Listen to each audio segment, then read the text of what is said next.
கர்த்தருடைய பரிசுத்த நாமத்துக்கு மகிமை உண்டாகட்டும். இந்த நாளிலே கூட ஒரு வேத வார்த்தையை பார்க்கலாம். சங்கீதம் 92 14 15.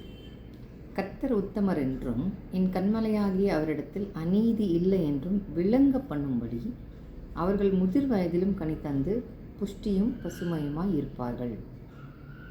சாதாரணமாக நீங்கள் முதிர் வயதில் புஷ்டியாக இருக்கிறதுன்றது உலக பிரகாரமாக ரொம்ப டவுட்டான விஷயம். அதுலேயும் முதிர் வயதிலும் கனி தந்து பசுமை புஷ்டி.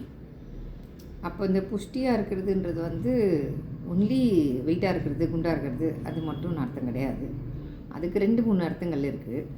பசுமையாக இருக்கிறதுன்னும் போது நல்ல ஒரு வாலிபத்தில் இருந்த பலன் அப்படி இருந்ததுன்னா நல்ல பசுமையாக இருக்க முடியும். ஒன்று புஷ்டியாக இருக்கிறதுனா இன்னும் நம்மளுக்கு ஆவியானவரோட பலத்தினால அபிஷேகத்தினாலே நல்ல செழுமையாக புஷ்டியாக இருக்க முடியும்.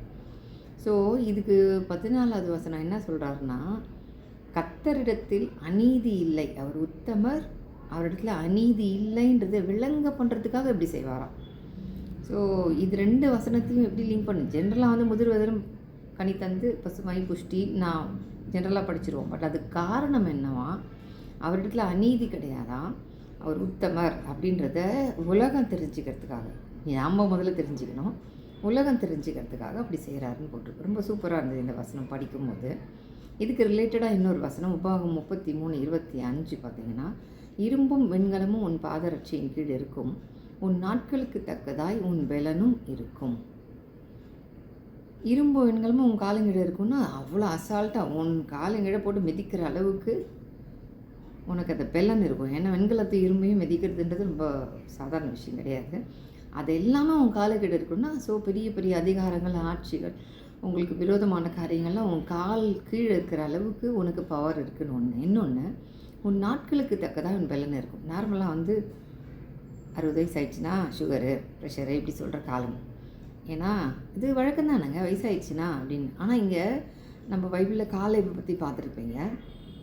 காலேபுக்கு 85 வயசு ஆகும்போது கூட எனக்கு மலை நாட்டை கொடுங்க, நான் இடித்து அதெல்லாம் அந்த மலையெல்லாம் வெட்டி சரி பண்ணி நான் எடுத்துக்கிறேன்னு சொல்கிறாரு. 85 வயசில் மனுஷன் இந்த காலத்துலலாம் நடமாட முடியுமானே தெரியாது. ஆனால் பைபிள் சொல்லுகிறது 85 வயசில் காலேபுக்கு அதே ஸ்ட்ரென்த் இருந்துச்சு, 40 வயசில் என்ன ஸ்ட்ரென்த் இருந்தோ அதே இருந்துச்சுன்னு சொல்லி பைபிளில் வாசிக்கிறோம். ஸோ அதுக்கு தான் சொல்கிறாரு, உன் நாட்களுக்கு ஒத்து தான் உன் பலன். உனக்கு வயசு ஏற ஏற ஏற அதோட எண்ணிக்கை ஏறும்போது உன்னோட பலனும் ஏறுகிறதுன்னு சொல்கிறதுக்கு இது சொல்கிறாரு. இது நிறைய பேருக்கு நம்ப முடியாது. ஆனால் பைபிள் எப்பவுமே பொய் சொல்லுது, நம்பி தான் ஆகணும். நம்ம இதை நம்பும்போது நம்மளோட பலன் அதிகமாக இருக்கும். ஏன்னா வாலிபத்தில் ஒத்த பலன் உனக்கு உண்டுன்னு பைபிள் சொல்கிறது. இதே மாதிரி கழுகுக்கு சமானமாக நம்ம வயது திரும்ப வாழ வயது போல் ஆகும்.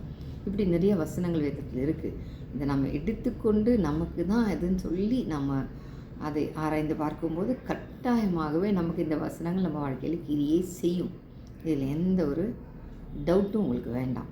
இந்த வசனங்களை ஆராய்ந்து பாருங்கள். நம்மளோட நாட்களில் வாலிப வயது திரும்பட்டும், நமக்கு பலன் உண்டாகட்டும், நாம் நீதிமான் என்பதை அறிந்து அறிக்கை செய்யுங்க. ஏன்னா நமக்கு ஆதாரபூர்வமான வசனங்களை கர்த்தர் கொடுத்திருக்கிறார். அது நிச்சயம் நடக்கும். உங்கள் வாழ்க்கையிலையும் அது நடக்கும் என்று நானும் உங்களை இயேசு கிறிஸ்துவின் நாமத்தில் ஆசீர்வதிக்கிறேன். ஆமென்.